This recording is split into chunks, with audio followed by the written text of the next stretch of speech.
మన ఇంట్లో వాళ్ళు వచ్చినప్పుడు మనము నువ్వు సస్తావురా అని చెప్పి అంటామా మన బిడ్డను? ఎందుకంటాం? మరి ఇక్కడ అంటా అన్నారు కదా డాక్టర్లు, డబ్బు తీసుకునేది. మరి జీవితాంతం మందులు మింగాలని చెప్పి మరి హింసించొద్దు. మీకు చేతనవుతుంది, వీలవుతుంది, మీరు దారి చూపించండి.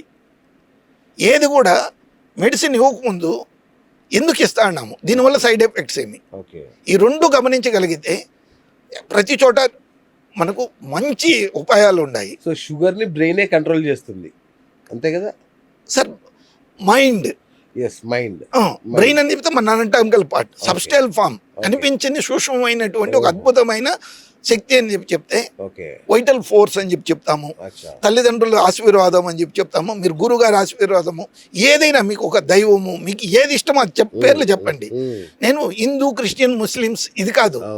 ఒక తల్లి గర్భంలో మనిషి ఏముంది, మట్టేటప్పుడు ఏముంది, చావు అనేది మనకు అందరికి ప్రతి ఒక్కరికి సాధ్యమేనా? మనం చేతనైనది సహాయం చేద్దాం. పుట్టేదే ఎక్స్పైరీ డేట్తో పుడతాం, అది తెలియని ఎక్స్పైరీ డేట్. అవును. ఇప్పుడు ఒక చిన్న బిడ్డ మరుసటి రోజు చనిపోతా అన్నారు, అదే రోజు చనిపోతారు, ఒక గంటలో చనిపోతా అన్నారు కదా. అవును. దాని గురించి మనము స్పెసిఫైడ్ డేట్ ఇవ్వడానికి కాదు. నాకు ఒక గురువు గారు సచిదానంద బాబు అనేసి అతను చెప్పింది, నీ డేట్ ఆఫ్ బర్త్ ఏమి అని చెప్పేసి తమాషగా అడిగినారు.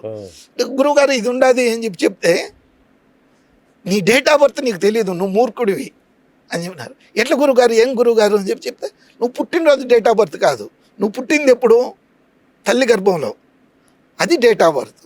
మన ఆస్ట్రాలజీ, మనది సూర్యగ్రహణము, చంద్రగ్రహణము, ఇవన్నీ కూడా ఎట్లా వస్తా ఉన్నాయో అదేవిధంగా మన డేట్ ఆఫ్ బర్త్ అని వచ్చేసి అక్కడ క్యాలిక్యులేట్ చేయాలి. ఎక్కడ మనం గర్భంలో పడ్డ రోజు అది పుట్టినరోజు. కాకపోతే మనం మూర్ఖులుగా అందరూ ఏం చెప్తా ఉన్నారు, మంచి రోజు చూసి సిజేరియన్ చేసుకోవాలి. ఆ సిజేరియన్ వల్ల ఏమవుతా ఉండదు? మీరు నిజంగా మీ డేట్ ఆఫ్ బర్త్ ఎవరికి తెలుసు చెప్పండి? కాకపోతే మా గురువు గారు ఆ డేట్ ఆఫ్ బర్త్ చెప్పేవాళ్ళు, వాళ్ళు లేరు. అంటే నాకు ఇప్పుడు గుర్తొస్తుంది సార్, మనకు అందుకే చిన్నప్పుడు గర్భధారణ కోసం ఒక ముహూర్తం పెట్టి మరి శోభనం చేయించేవాళ్ళు. అది ఆ రోజుల్లో ఉండింది. అదే నాకు తెలిసి అసలైన పుట్టినరోజు. ఆ మెన్సెస్ అయినా 4వ రోజు చేరండి. ఇది గర్భోపనిషత్తు అనేసి ఒక ఉపనిషత్తు ఉంది సార్. ఆ గర్భోపనిషత్తులో ఏం చెప్తారు అని చెప్తే, లెఫ్ట్ సైడ్, రైట్ సైడ్ వాళ్ళది ఏమేమి ఉన్నాయి, అన్ని పొజిషన్స్, ప్రతి ఒక్క దాంట్లోనూ మన శాస్త్రాలు ఉంది సార్. ఆ శాస్త్రాలు ఉన్నప్పుడు మనం ఎందుకు ఉపయోగించుకోవడం లేదనేసి మనకు మూర్ఖులుగా అనుకుంటాము. ఆ గర్భోపనిషత్తు జపాన్లో ప్రాక్టీస్ చేస్తా అన్నారు. కొన్ని చోట్ల కొద్దిమంది చెప్తారు గర్భోపనిషత్తు ప్రకారం చేస్తాము, అదే గర్భ సంస్కారము అది ఇది అనేసి. ఎంతమంది చేస్తా అన్నారు సార్? శాస్త్రం ప్రకారం ఎవరు చేయడం లేదు. ఇప్పుడు నేను చెప్తాను, ఓంకారం ఎంతమంది చెప్తా అన్నారు? ఎంతమందికి తెలుసు ఓంకారము? ఓంకారం వల్ల ఉపయోగం ఏంటో ఎవరు తెలియదు. అకారం, ఉకారం, అకారము 3 శబ్దాలు ఉన్నాయనేసి అందరికీ తెలుసు. కాకపోతే అది అకారం వచ్చేసి 10% చెప్పాలా, ఉకారం వచ్చేసి 15% చెప్పాలా, మిక్కిర 75% మకారం మాత్రమే చెప్పాలనేసి మన శాస్త్రాల్లో ఉండేది, సామవేదంలో ఉండేటువంటిది. ఇది వేదాలు మనకి ఎంత మాత్రం తెలుసు? మన వేదాలే అవి ఎతకపోయి జర్మనీలోనో ఎక్కడనో రీసెర్చ్ చేస్తా అన్నారు. ఈ విషయం వచ్చేసి అమెరికాలో ఒక మా టీచర్ వచ్చేసి కోర్టుకు పోయినారు. ఓంకారము హిందూ మతంది, ఇది మనది కాదు, మనం దీన్ని చేయడం వల్ల వీఆర్ బికమ్ అడల్టరేటెడ్ అనేసి. అడల్టరేటెడ్ కాదు, నువ్వు ఫస్ట్ వచ్చేసి అది ఎక్కడి నుంచి వస్తాడనేది తెలుసుకొనేసి నాసా వాళ్ళు అడిగి ఉండేది. సూర్యకిరణాల్లో సూర్యుడి నుంచి భూమికి వచ్చేటప్పుడు వచ్చే ప్రణవ మంత్రం, మన వేదాల్లో కూడా ప్రణవ మంత్రం అనేసి చెప్పినారు. ఇట్ ఇస్ ఫస్ట్ సిలబస్, ఉచ్చారణ, first sound which is generating from the sun to reach the rays to earth. ఎలా కనిపెట్టారు సార్ అది? అంతే మన శాస్త్రాల్లో ఉండేది.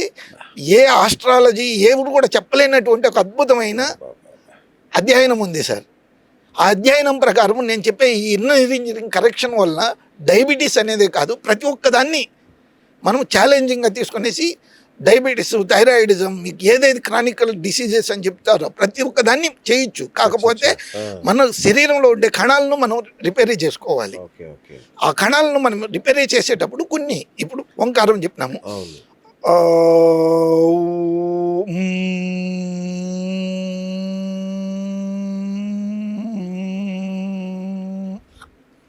ఆ ఉచ్చారణ వచ్చేసి మన శరీరంలో ప్రతి కణంలోనూ పలకాలి. అది ఎలా, ఏమి, ఎందుకు చెప్పాలి, ఇవన్నీ కూడా వివరణ ఇస్తాను sir. Okay. Proper explanation. I'm not giving that ఇది చెయ్యి, అది చెయ్యి, ఇట్లా చెయ్యి, అట్లా చెయ్యి అని చెప్పి నేను చెప్పను. Your authorised. yes. I'm studied these things in particular. ప్రతి ఒక్కదాన్ని అర్థం చేసుకునే విధంగా ఖచ్చితంగా మనకు ఉపయోగపడే విధానంతో చెప్తామే కానీ ఏదో ఒకటి చెప్తాము ఎట్లా ఒకట్లా చెయ్యి, నువ్వు ఇట్లా అవుతుంది అట్లా అవుతుంది, నాకు ఇంత ఫీజీ అంత ఫీజీ అని కాదు. మన బిఎస్ స్టాక్ నుంచి 30 days ఫ్రీగా చెప్దాము. మీరు దాన్ని మీ రిజల్ట్ వచ్చిన తర్వాత మిగతా 60 daysకి మాకు ఫీజు ఇవ్వాలి. ఎందువల్లంటే నాకు పొట్టు ఉంది, నేను నా పెళ్ళాన్ని సాగాలి, నాకే జీవన విధానం అనేది ఉంది. అన్నీ కూడా నేను ఫ్రీగా చేస్తానని చెప్పడం లేదు. మీకు రిజల్ట్ వచ్చిన తర్వాత మీ రిజల్ట్కి డబ్బులు ఇవ్వండి. ముందుగానే ఇచ్చేసి మీరు మోసపోయేది వద్దు. మోసపోయినాను, నాకు అట్లా చెప్పినారు ఇట్లా చెప్పినారు వద్దు. మేము ఖచ్చితంగా బిఎస్ స్టాక్స్లోనే చెప్తా ఉన్నాము. ఇక్కడి నుంచి ఆన్లైన్లో నేర్చుకోవాలి. అంతే. మీరు ఆన్లైన్లో జూమ్ క్లాస్ తీసుకుంటారు, కనెక్ట్ అవ్వాలి. అంతే. ఎవ్రీడే ఒక అరగంట, 30 minutes మార్నింగ్ బ్రాహ్మీ ముహూర్తంలో మాత్రమే, బిఫోర్ 6 o'clock. సూపర్. ఆ 6 o'clock లోపల మీరు జాయిన్ కాగలిగితే మీ పేరు మీ అన్ని కూడా మేము నెంబర్లు ఇస్తా ఉన్నాము, నెంబర్ చేయండి. మీకు రిజల్ట్ వచ్చేసి ఎవ్రీడే 50 members మాత్రమే. First 50 members, right. Not world. అదే అంటే మొత్తం ప్రపంచం అంతా వచ్చినప్పుడు మనం తట్టుకోవడానికి కాదు. దీనివల్ల మనకు నిదానంగా కాదు, ఇమ్మీడియట్ గానే మనకు అంత రష్ వస్తుంది అనేసి తెలిసినా కానీ ఓన్లీ 50 members ఎందుకు చేస్తా ఉన్నాము అని చెప్పి we want to prove to human as a humanitarian people.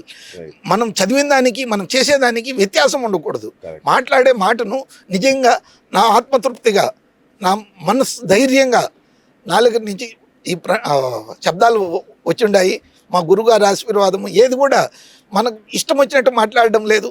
తృప్తిగా మన సంతోషం కోసం కాదు. జనాలు నిజంగా ఈ రోజు మీరు ఒక విప్లవాత్మకమైన మార్పుకు శ్రీకారం చుడుతున్నారు సార్. అంతే. అంటే మందులు ఇన్సులిన్ అవసరం లేని ఒక అద్భుత ప్రపంచంలోకి మనల్ని తీసుకెళ్ళడానికి డాక్టర్ గారు ఒక బృహత్ ప్రయత్నం చేస్తున్నారు.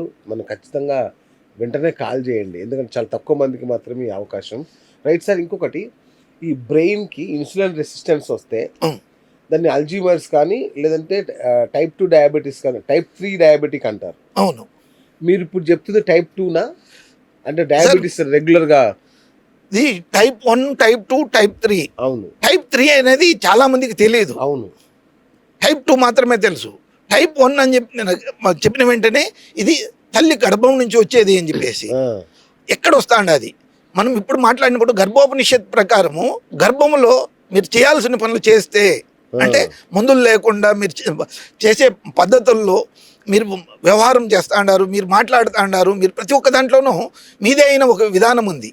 ఆ విధానంలో మార్పులు వచ్చినప్పుడు type 1 రాదు. ఓకే. type 1 వచ్చిన తర్వాత తక్కువ చేయొచ్చు, పూర్తిగా మేలు చేస్తామని చెప్పేసి తక్కువ మందికి చెప్పవచ్చు. ఎందువల్ల అంటే వాళ్ళు మనం రెగ్యులరైజేషన్ కావాలా, వాళ్ళు ఏ స్థాయిలో ఉన్నారు, వాళ్ళదేమేమి జరుగుతుంది ప్రతి ఒక్క దానికి మనం చెప్తాము. నేను చెప్పిన వెంటనే అందరూ పాల్గొంటారు చేసేస్తారు అనేసి నేను చెప్పను.